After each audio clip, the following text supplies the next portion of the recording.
I'd like to introduce our first speaker, Paul Cereghino. He's been a restoration program manager at NOAA for the past 19 years.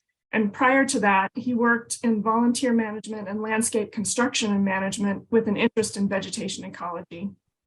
In addition to diversifying habitat services and distributing infrastructure dollars, he is focused on building distributed leadership and knowledge building capabilities in the restoration industry, with vegetation management as a central need over millions of acres of degraded and neglected public trust landscapes. His talk is titled Using the Salish Sea Wiki digital platform for revegetation as-builts, knowledge management, and distributed experiments. My goal is to help you develop your role in regional knowledge creation.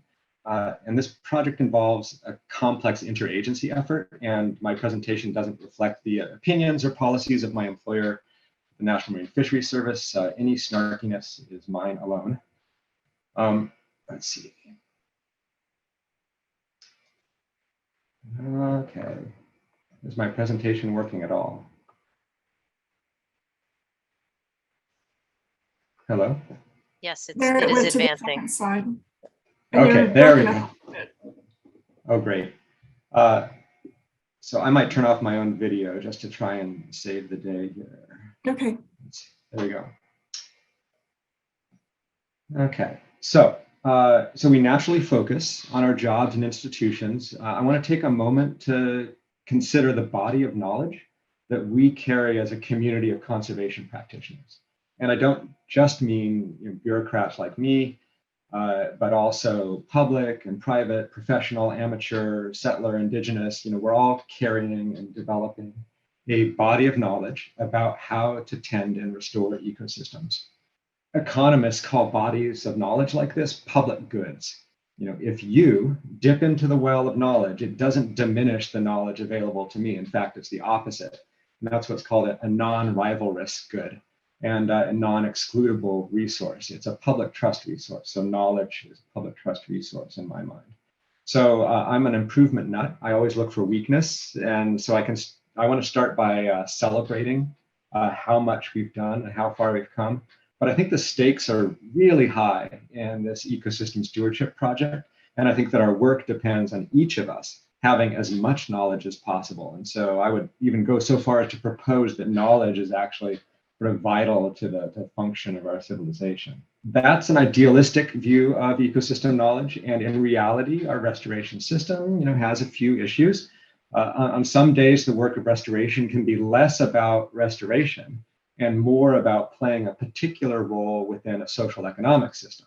So while we work in programs, when it comes to being personal carriers of community public trust knowledge, we can actually operate at larger scales. Creating, storing, sharing, spreading public trust knowledge functions best across a network. And your individual behavior and my individual behavior determines if the network functions. And networks function beyond the scope of particular institutions. So what I have today is kind of a question for us, which is, to what extent do we have a clear role in a shared knowledge system? Where does ecosystem knowledge come from? Where is it stored? How does it pass between generations? Are we part of that? Is ecosystem knowledge widely accessible and distributed? Is it tended and treasured? These are the things that often occupy my mind as I see all the different people doing all kinds of different work in different landscapes. And I suspect that some aspects of our ecosystem restoration system may interfere with these higher functions of knowledge networks. So for most of restoration, the money comes through a political legislative process, which makes decisions very quickly in what can be a very low trust environment. Resources are allocated through unpredictable and competitive grants. A cluster of hierarchical institutions with their individual institutional behaviors and rules, they struggle to get enough resources or end up with too many resources. And the work of restoration is constantly wheedling to access private land with a whole set of attendant dynamics there. And then on the ground, the labor force can vary from professional crews to underpaid short-timers looking for a real job. And those crews are working in a very complex horticultural situation with diverse soils, hydrology, existing vegetation, doing lots of uncontrolled experiments. And we're all operating in a sort of wild, self-organizing vegetation that is recovering from massive historical disturbance of settlement with some novel species thrown in and sort of blundering into a climate change future. So in that kind of context, that kind of systematic context, the opportunity for incoherent behavior is very high, simply because so many participants, so many different people are preoccupied by human dynamics that have nothing to do with developing a relationship to ecosystems. The restoration system is not necessarily designed for knowledge creation or stewardship. In fact, sometimes it's barely designed for restoration. So what factors are in our control? How can we as individuals respond to these kinds of circumstances? So I'd like to suggest that there are probably some valuable sociological analyses that may be really important to our work in restoration. And they're not currently a robust part of our restoration conversation. And without diving too deep, I want to focus our attention on the role of infrastructure, the little white bubble in the middle here, in supporting behavior. Our industry, shaped by all of these incoherent forces, shapes our personal behavior through its infrastructures. It's always easier to go with the flow. If our knowledge infrastructure is weak, then participating in knowledge creation is difficult, and then we don't invest. We go with the flow, leave the knowledge in our heads or on our hard drives, and just kind of keep marching to the existing strategy. And for the past 14 years, I'd say, I've been working on interagency coordination to try to help state and federal agencies better support local restoration teams. And what I've learned through that painful process is how entrenched social infrastructure, how infrastructures can undermine desired behavior. I suspect that some of that may also happen on the project side, but I'm less familiar. I just take this as a design context, right? What we can do is try and design our future. And a design context for knowledge management, in this case, requires some assessment. And in our industry, many different people all have useful information and knowledge. Learning is naturally distributed widely. It's iterative over and over again, and cumulative over a whole landscape of people and projects. And because of this, peer-to-peer exchange has a really high value. But I suspect we still have very little knowledge infrastructure to work with. Just conferences and professional publications, and each of those has significant limits around who and how and how we participate and what we take away from it. Based on my interagency work, I'm also pretty clear that if we aspire to something better, then we're on our own. So shifting the culture and infrastructure around knowledge management will be a bottom-up effort that we must be willing to build new infrastructure and experiment with new behaviors. See, what I have observed is that our institutions are not incentivized or are not necessarily operating at the right scale to manage knowledge networks.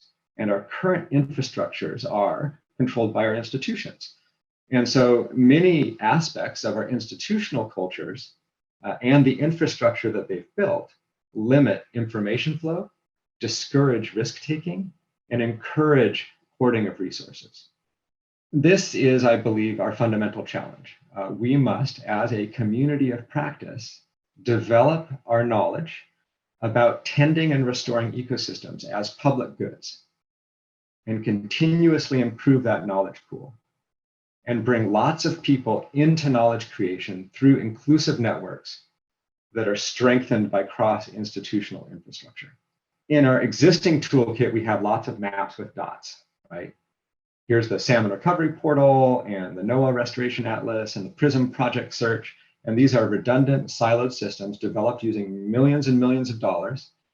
There are similar systems that are less visible at Ecology, US Fish, NRCS, Conservation Commission. These are all reporting systems. They gather and summarize certain specific bits of information to serve an institutional purpose. Nothing wrong with that, it's just what they are. They're doorways to some kinds of information, but they're not designed for learning. and they can't really be adapted because of how specialized their functions are.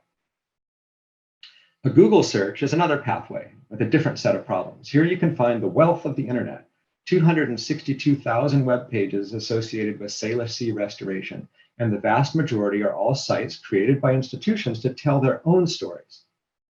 So each time you walk into this forest of information, you get to try to synthesize what you find on your own. You have to hope that what you're looking for ranks high in the search results. If you want to contribute, you have to compete for site visibility. This is also a legitimate doorway into learning, but it doesn't offer a shared learning process.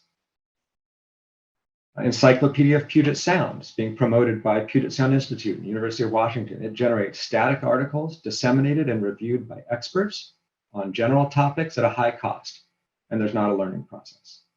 There's kind of a pattern here. I could go on and on, but I want to get to wikis. So in 1994, Ward Cunningham developed the WikiWeb at his business, which is Hawaiian Creole English for the fast web.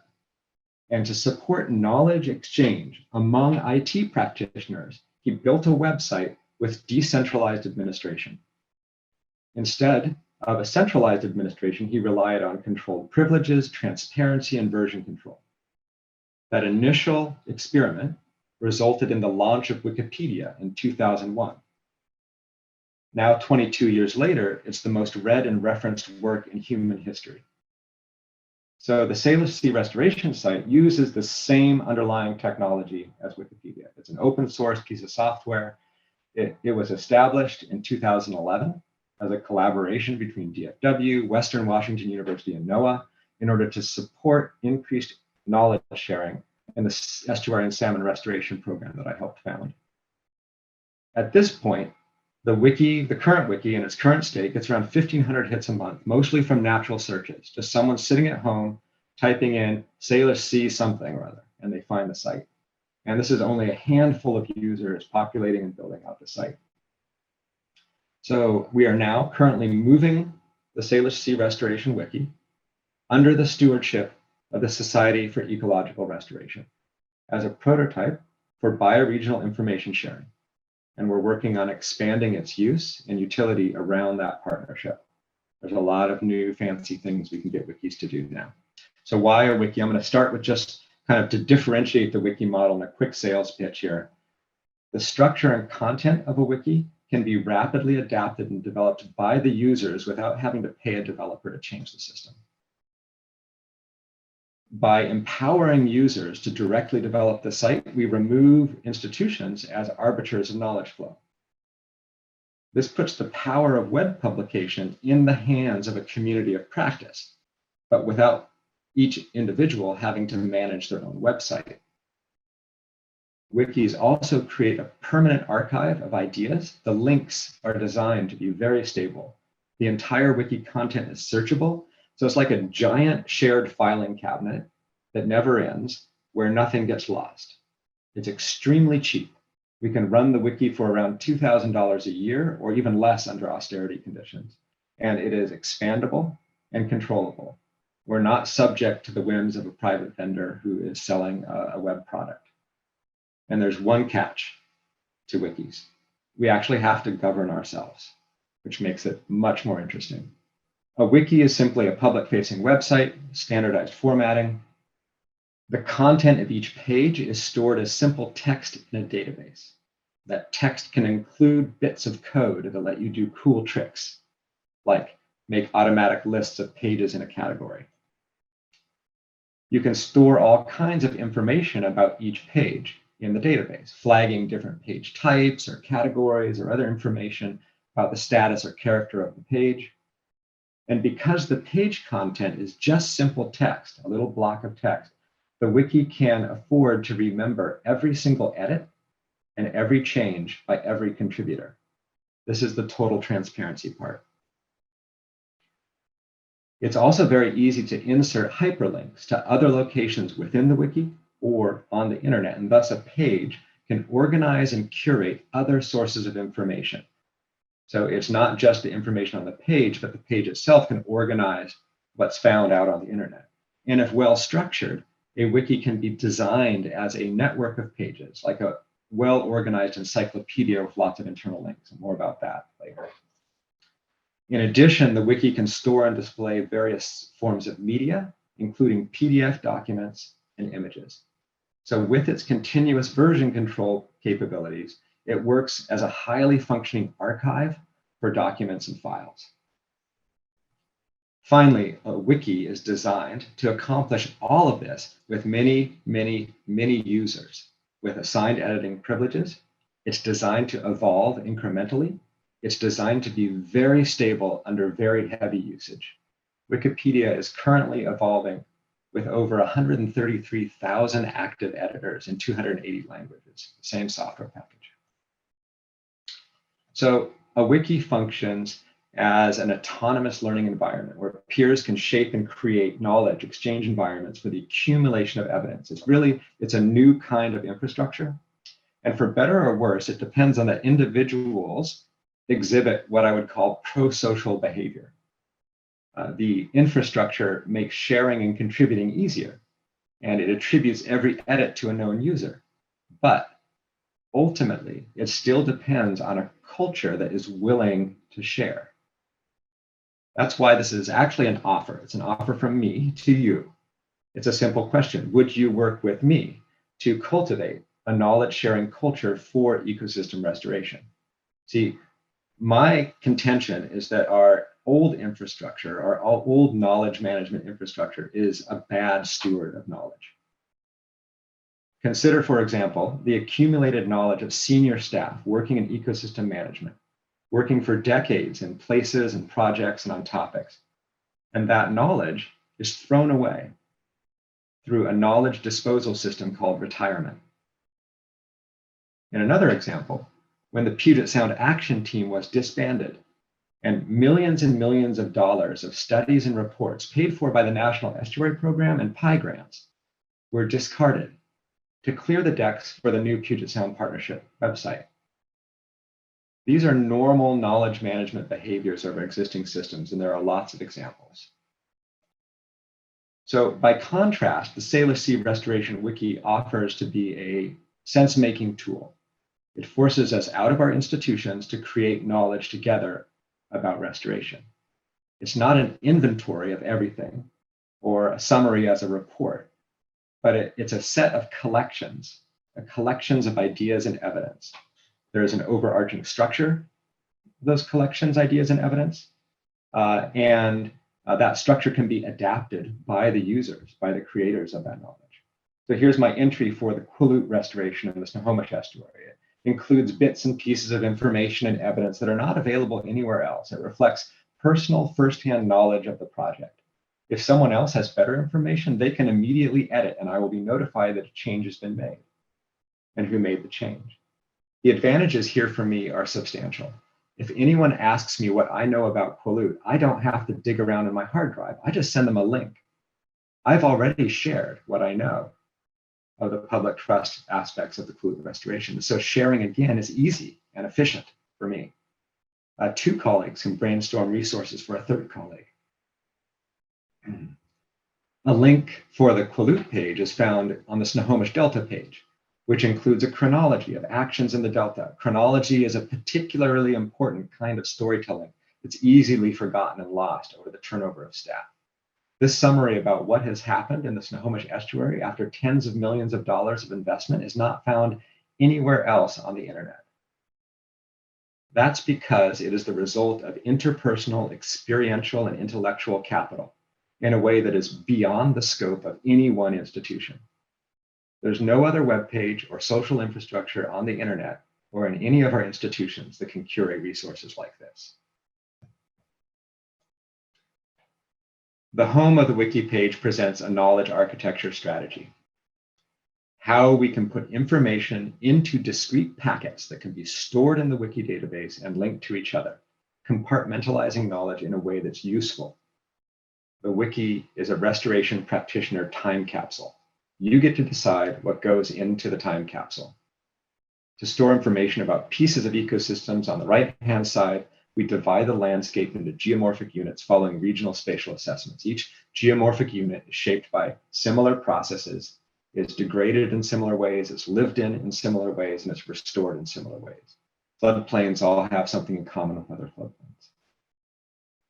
In our mess of a human system on the left-hand side, we store information about work groups, groups of people that work on efforts, time-bounded and space-bounded efforts that produce documents, some of which become resources.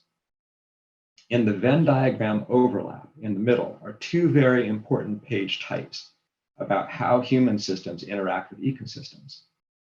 Topics are where we generalize on subjects, and places are specific landscapes of human interest, which can be smaller than a geographic or geomorphic unit, or combine a set of units into a whole watershed or a basin. So for example, the lower Skykomish floodplain is a place. Knotweed control is a topic. The Cherry Point drift cell is a place. Herring population is a topic. The Snohomish Basin is a place, and urbanization is a topic. So by having a shared framework, we can put together capsules of knowledge, give them flags and markers so that the wiki engine can find them and link them together into a living social ecological map of our bioregion, how we think about restoration, what we know, what we've done, where we're working. All of this depends on the work of wiki gardeners. That's people like you and me. And we don't each have to do everything perfectly. We each just pitch in our piece of history, our piece of the soup when we can. The wiki infrastructure helps us build the coherent whole over time.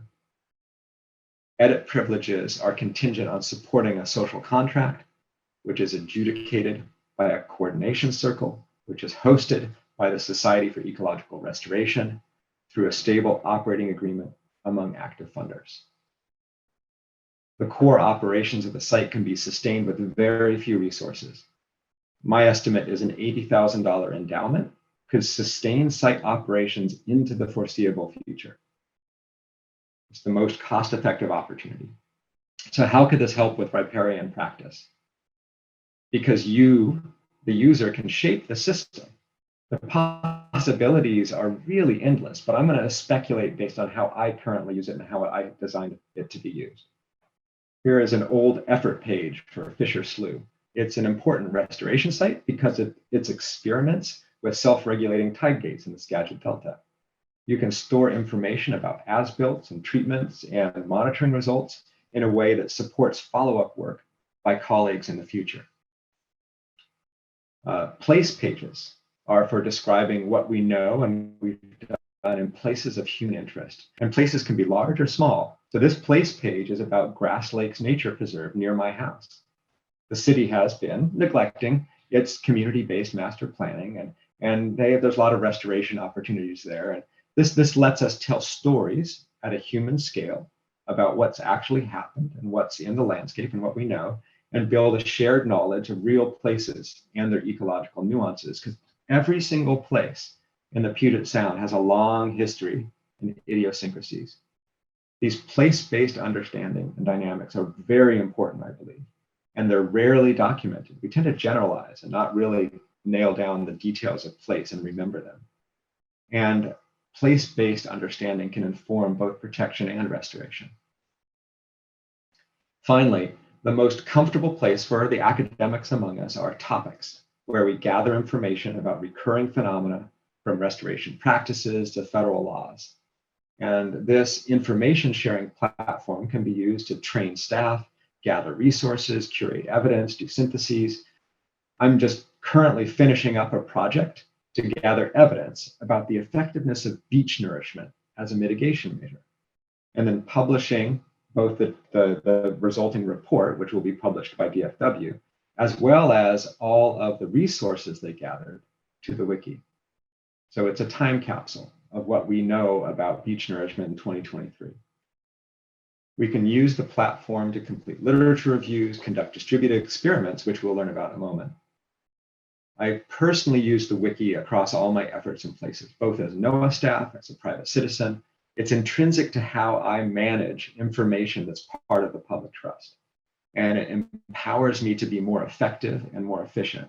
And I would like you to be able to take advantage of this tool and to have it strengthen your work while increasing the flow of knowledge within our community. That's my proposition. I will be hosting regular wiki workshops, and next one is in February, February 24th. Just go to the wiki. I can't tell you how many times I say it's on the wiki. Just go to the wiki. And you can see sign up information there in the top right-hand corner. The workshops are informal. There's an opportunity for a guided tour of how the wiki is organized, as well as to explore specific questions as a new editor. And I hope we have a little bit of time for questions.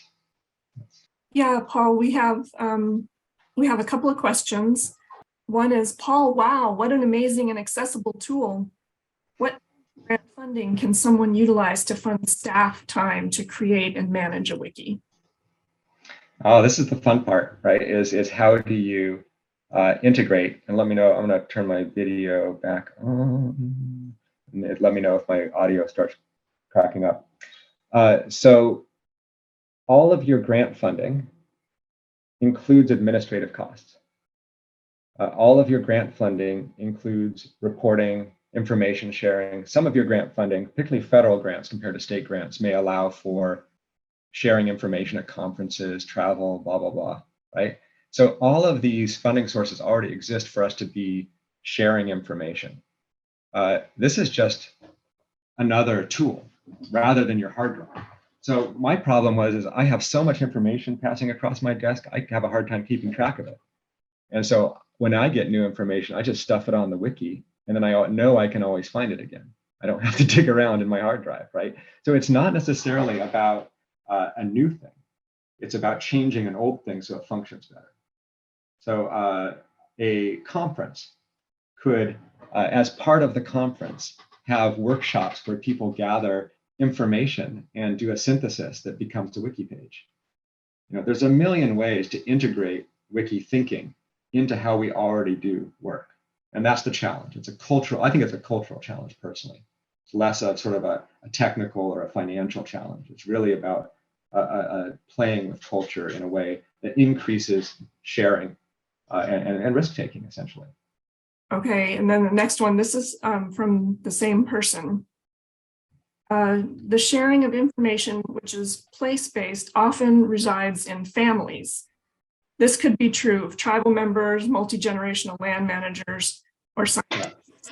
Yep, and that's where what I'm interested in is the deprofessionalization of stewardship. Right? We say we want it. We say we want to be part of a society that's capable of stewardship. But what that means is there's a lot more people involved in the processes of stewardship. And fundamental to that is place-based knowledge and understanding. We talk about citizen science. So there's all these things that we toy with. I'm interested in exploring that territory more. I think we can do a lot more restoration, a lot more stewardship, a lot more efficiently over generations if we broaden the community that's involved in managing our knowledge of place. There are some privacy issues there that are worth exploring too. And that's a tension. There's going to be tensions on all these areas, and that's the challenge. But I think it's worth it to explore those tensions. And Ashley Arthur, are you just going down the list? Yeah. Thank you. Is this currently live, ready for use? Yes. You can sign up now to be a wiki, but there is no privacy. There is no secret account. I and others can verify editor accounts, and we need to know who you are, and then that goes onto the page. So you're an actual, real human when you sign up to be a wiki editor.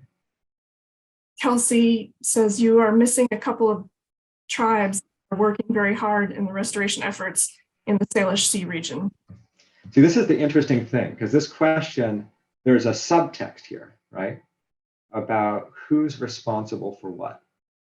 And I would like to have every tribe, be represented as a work group, in a wiki page and flagged as a sovereign tribal nation, and to be able to represent their work.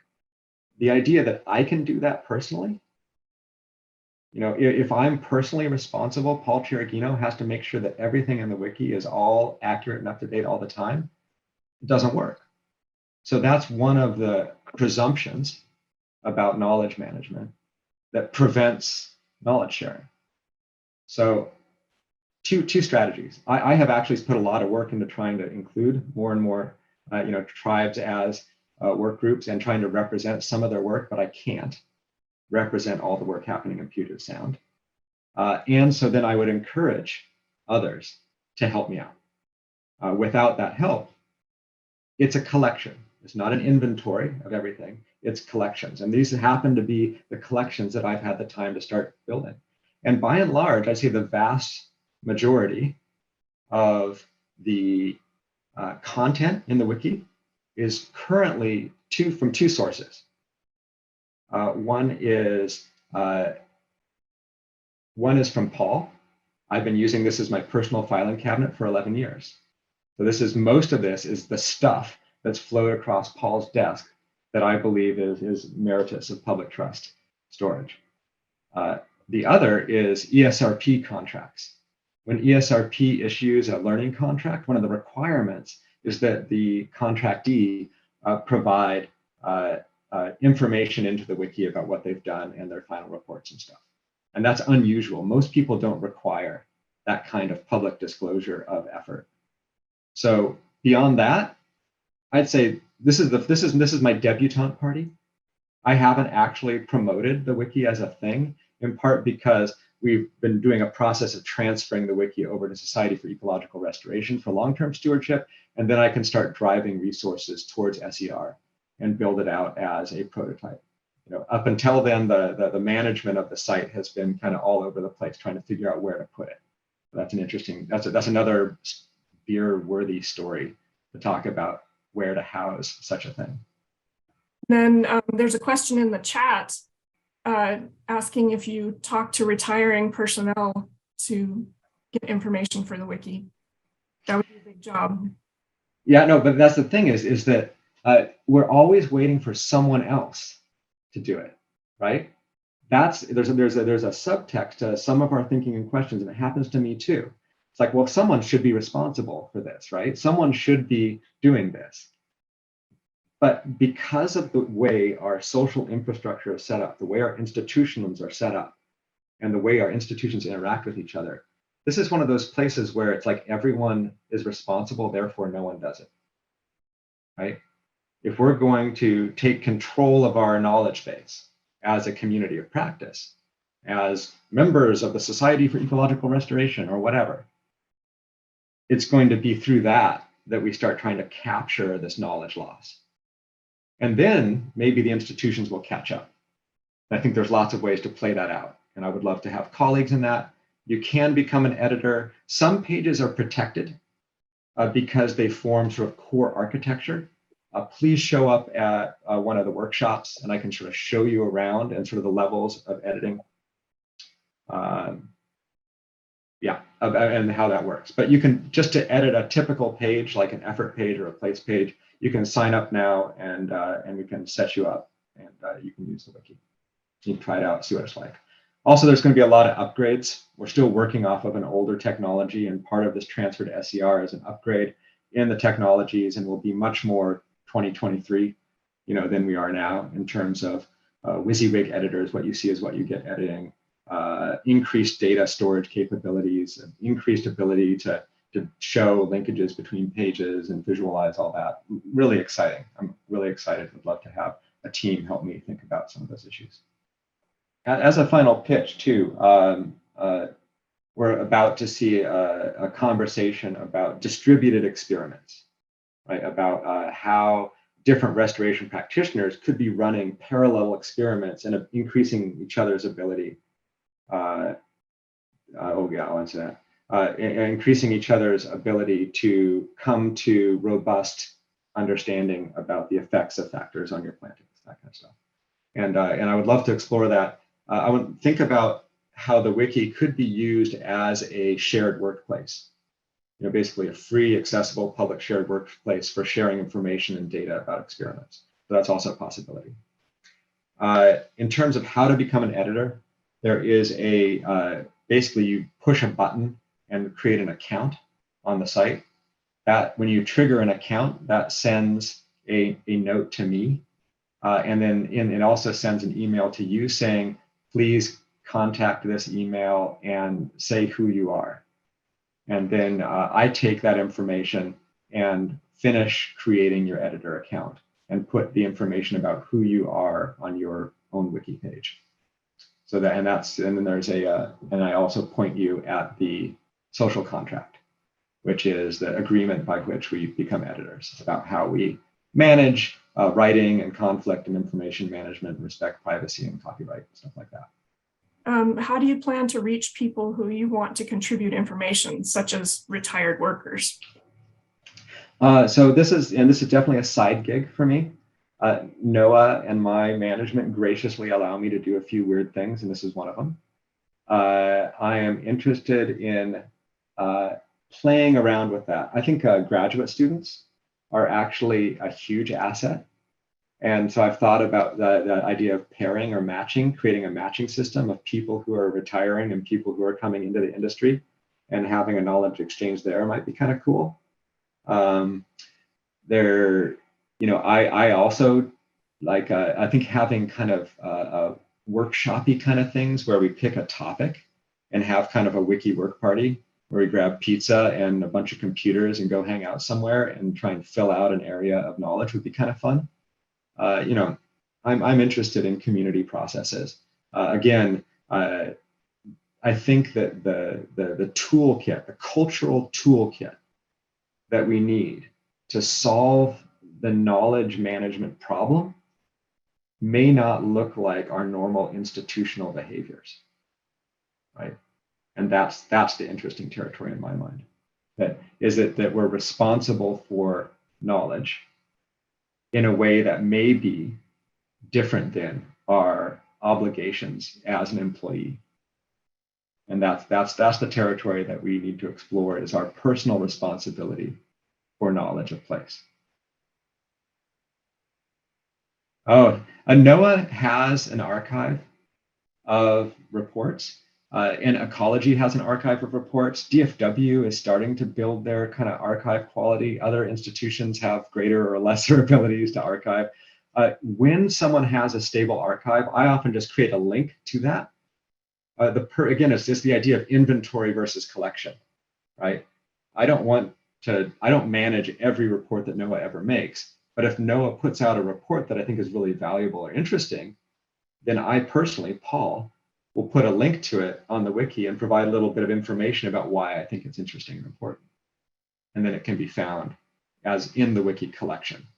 So think of it more like time capsules and museum curation than inventory. I'm going to leave the inventory work to the agencies, and not try and get involved in that. And there's all kinds of rules about how and why agencies publish. They're constrained. There's legal implications. Again, it's like, this is why institutions are bad curators of knowledge, because they're very concerned, for good reason, about their opinions and their statements and when they make them. So that's where there's, I think, the creative work of trying to make sense of all our knowledge is different than the legal obligations for a public entity to publish. And we need to be able to separate those two if we're going to be able to do both things well.